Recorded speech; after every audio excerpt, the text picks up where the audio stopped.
A storm is developing in the triangle formed by Canada, the United States, and China, and it has the potential to rewrite world trade balances.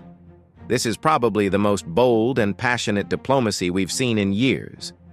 The fact that all of Canada's provincial and territory leaders, 13 premiers in total, traveled to Washington at the same time is not an average visit, but rather a show of power.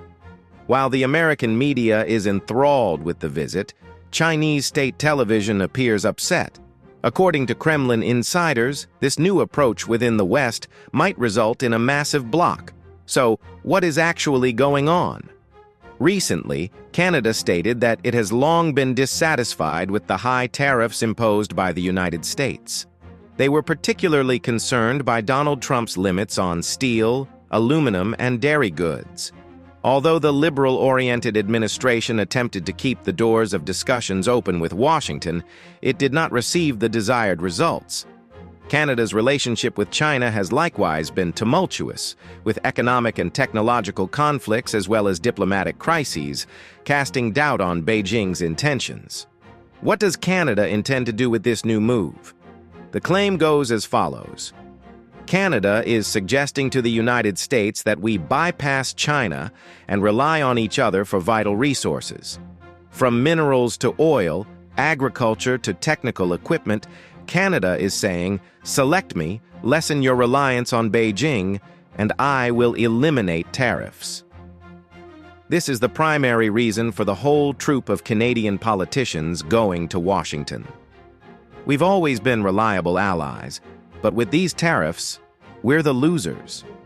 The Canadian delegation reportedly informed the White House that we are the best option for the Chinese menace. Indeed, some Americans may choose Canada over China. However, Chinese state critics perceive the decision as a betrayal. Beijing, which has been attempting to strengthen trade ties with Canada for many years, cannot afford the common economic enemy rhetoric. Some initiatives between Canada and China have progressed in the past, but relations have deteriorated in recent years. Now, Canada is pushing toward a clear declaration of China as a shared enemy. This has tremendously enraged Beijing.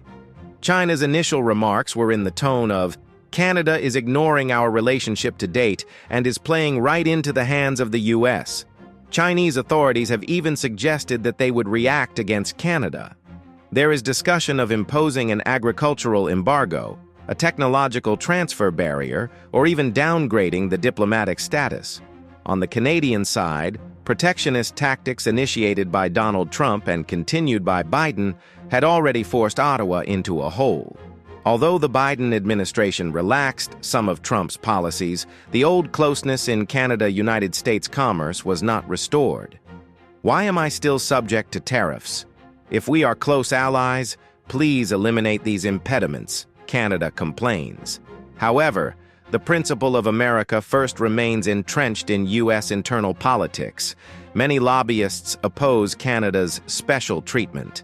However, Canada is now attempting to overcome this argument by stating, look, you are in a trade war with China.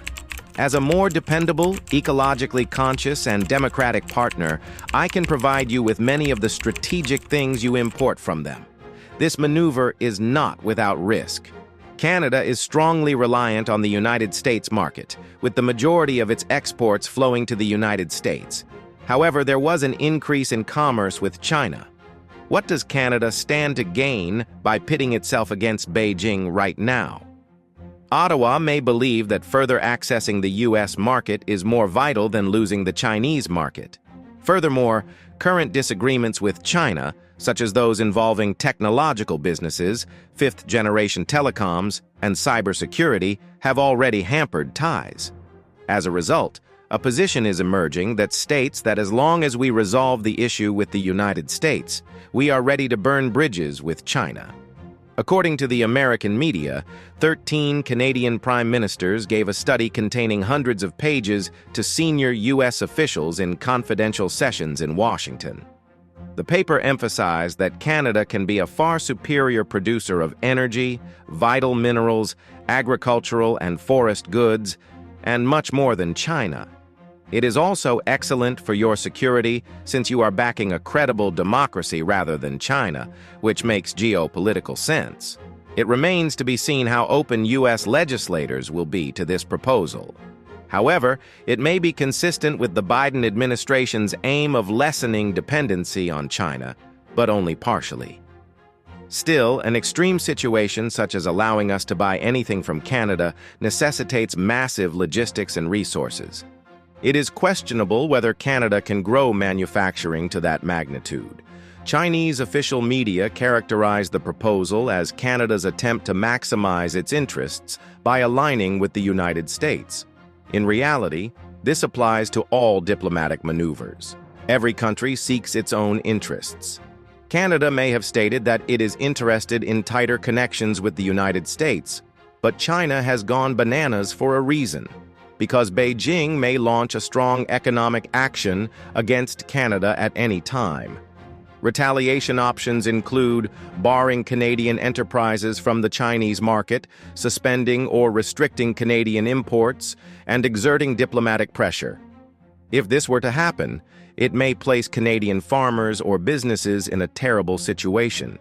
But Ottawa may be thinking, "I'll compensate with the U.S. market." According to Kremlin officials, this move represents both an attempt at Western cohesion and a broadening of the front against China. According to them, although the U.S. is already imposing sanctions on Russia, it also seeks to balance China. Canada noticed this image and made a move, stating, "I want to participate in the big game." This is a troubling image for Russia, because, under the international order that Russia seeks, China and Russia would work together to fight the West, but Canada and the United States are currently closely allied and attempting to destabilize Beijing. We stated that the U.S. reaction is not yet obvious. So why is it unclear? Because protectionist inclinations are prevalent in American domestic politics. Some argue that instead of giving Canada special rights, we should create everything in the United States. However, some argue that we can work with Canada to minimize our reliance on China and that removing tariffs will allow our enterprises to enter the Canadian market. This is precisely the discussion within the White House. After all, Canada is the physically nearest partner and the least expensive alternative in terms of logistics. It also has a considerably more favorable reputation than China in terms of democracy, human rights, and environmental norms. As a result, an increasing number of Americans believe that merging with Canada would be beneficial. Nonetheless, excluding China and welcoming Canada is not an easy option. The United States-China trade volume is massive. China supplies hundreds of low-cost items to the U.S. consumer market. Canada has a higher production cost structure. How will this gap be closed? Canadian authorities are attempting to reassure the United States that we can reduce costs, invest in technology, and eventually bridge this competitive disadvantage. Of course, this will need massive investments, trade agreements, and maybe tax breaks. Decision makers must compute, is this truly lucrative for America? Meanwhile, in Canadian internal politics, the opposition and certain provincial governments warn against being too close to the United States. Then we'll give in to their demands and lose our own identity. So not everyone is speaking in unison, but the fact that this tour was coordinated by 13 province premiers at the same time creates a really strong picture for the country. They claim, "We are here on behalf of all of Canada." It demonstrates that they want to portray unity at the highest level in order to persuade the United States. So, what will the diplomatic offensive achieve? One scenario is that the United States inks a new trade deal with Canada that eliminates most tariffs and makes Canada a favored supplier in vital areas, limiting China's market dominance. The second possible outcome is that this attempt fails. The United States says thank you, but we have our own plans. The United States does not take the offer seriously, and Canada has disagreements with both the United States and China. A third situation is a partial agreement, perhaps a procedure that advantages Canada in energy and minerals, But in other sectors, Trump's tariffs would remain in place. In this approach, a compromise may be reached. China believes this is a Western plan to exclude us. In the international arena, they send messages that Canada is attempting to preserve itself by aligning with the United States, but it will ultimately pay the price. Beijing's rage may be the true motivation for pulling Canada into the arms of the United States. If China had been more collaborative rather than aggressive with Canada, would Ottawa have taken such a harsh stance? China is so confident in its fight with Washington that it is ready to risk losing Canada, according to diplomatic analysts. Ultimately, the headlines Canada made such an offer to the United States that China went crazy trying to sum up the huge game.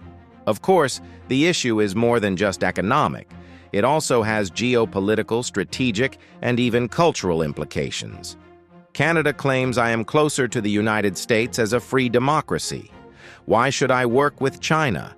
And the United States may consider, well, it might make sense for me too, as its competition with Beijing has grown. Alternatively, the United States may wait, stating that it does not wish to terminate ties with China immediately.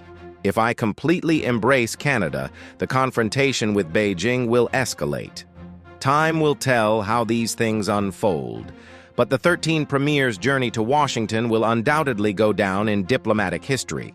The fact that such an organized army of premiers has descended on the U.S. government demonstrates that Canada is not desperate, but rather prepared to play its final trump card. If the White House replies, "Our door is open to you," it may launch a new front in the trade battle and severely weaken China's global standing. Beijing is expected to respond forcefully, limiting its collaboration with Canada. Then we'll see if Canada can make up for China's loss with full access to the U.S. market. Of course, some Kremlin analysts believe that if Canada implements this idea, the conflict between the U.S. and China would take on new dimensions. They believe that because the European Union is also involved, tensions within the Western alliance may arise. The European Union does not wish to abandon commerce with China. What will the Europeans do if the United States and Canada attempt to exclude China? These issues will be debated more loudly in the coming months. In sum, Canada's historic offer is more than simply a trade deal between the two nations. It might change global politics and economics. We shall see all of this turmoil. Who knows? Maybe in a few months we'll learn about the new United States-Canada trade agreement, which will have provisions that put China in a tough situation. Perhaps this onslaught will be futile, and Washington and Beijing will abandon Canada.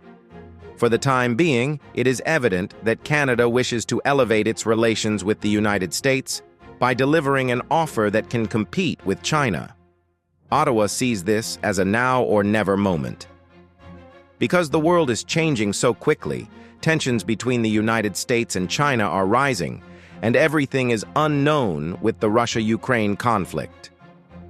In the face of uncertainty, Canada says, "I will play an active role in the big game." What are your thoughts? Can Canada truly forge new ground with this idea, or is it jeopardizing its standing in the great power competition? How open is the U.S. to such a partnership? How will China punish the betrayal? Please leave your remarks.